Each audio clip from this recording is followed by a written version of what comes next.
va corriger l'activité fonction paire, impair, périodique. Et je vais la corriger en 3 petites vidéos. Une première donc sur les fonctions paires, une deuxième sur les fonctions impaires et une troisième sur les fonctions périodiques. Donc, dans un premier exemple, on vous donne la courbe représentative d'une fonction qui est définie sur R. Je vais lui donner un nom à cette fonction. Je vais dire que c'est la fonction f. Et donc la courbe qui est ici, c'est la courbe de cette fonction-là. On vous demande quelle est la particularité de cette courbe. Bon, ben c'est tout à fait visible que cette courbe est symétrique par rapport à l'axe vertical, c'est-à-dire symétrique par rapport à l'axe des ordonnées.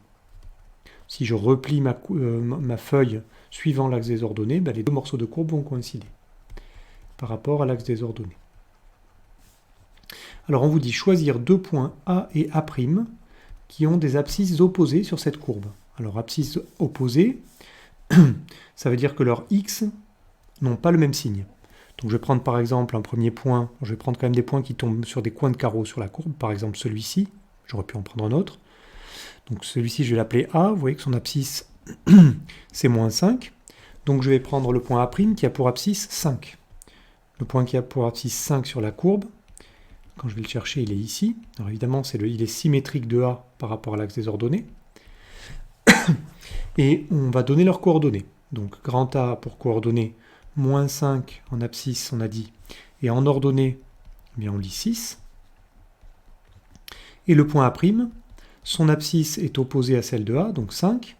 Et son ordonnée, en revanche, vous voyez que c'est la même, c'est 6 également. Alors que remarque-t-on? Ben, on remarque que les ordonnées sont égales. Donc ces points ont la même ordonnée, à savoir 6, ici. Et puis ça, je vais l'écrire à l'aide d'une formule mathématique. Vous voyez, le 6 qui est ici, on le retrouve là. Mathématiquement, ça veut dire que l'image de moins 5, c'est-à-dire f de moins 5, et l'image de 5 sont égales. En fait, toutes ces deux images valent 6. Choisir 2 autres points, B et B' d'abscisses opposées sur la courbe et comparer leurs ordonnées. Alors, je vais prendre par exemple ce point-là, le point qui a pour abscisse 2, point B qui a pour abscisse 2, et je vais prendre le point d'abscisse moins 2, qui est ici, le point B', et on va comparer leurs ordonnées. Alors le point B a pour coordonnées 2 en abscisse, on a dit, et moins 1 en ordonnée, ici. Et puis le point B', il a pour abscisse moins 2, et pour ordonnée, moins 1. Donc si je compare leurs ordonnées, évidemment, l'ordonnée de B et l'ordonnée de B' sont égales. Donc les ordonnées sont égales, ça veut dire que l'image de 2, c'est pareil que l'image de moins 2. Donc on va pouvoir dégager à partir de cet exemple une définition. On va dire qu'une fonction petit f définie sur un intervalle grand I symétrique par rapport à 0, ça veut dire que j'ai le droit de prendre x et l'opposé de x, les deux points, enfin les deux images seront bien, je pourrais les calculer toutes les deux, c'est-à-dire ma fonction f est définie sur un intervalle dans lequel, lorsque je prends x, moins x appartient aussi à cet intervalle. Et on va dire que cette fonction est paire si, pour tout x dans l'intervalle, eh bien l'image de moins x, c'est pareil que l'image de x. Vous voyez que c'est ce qu'on a fait juste au-dessus. Par exemple, l'image de moins 2, c'est l'image de 2, f de moins 2, c'est 2. L'image de moins 5, ici, c'était l'image de 5 aussi.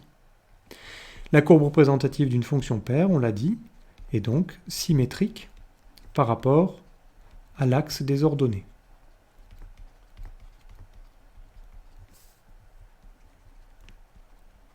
Alors on va voir un deuxième exemple.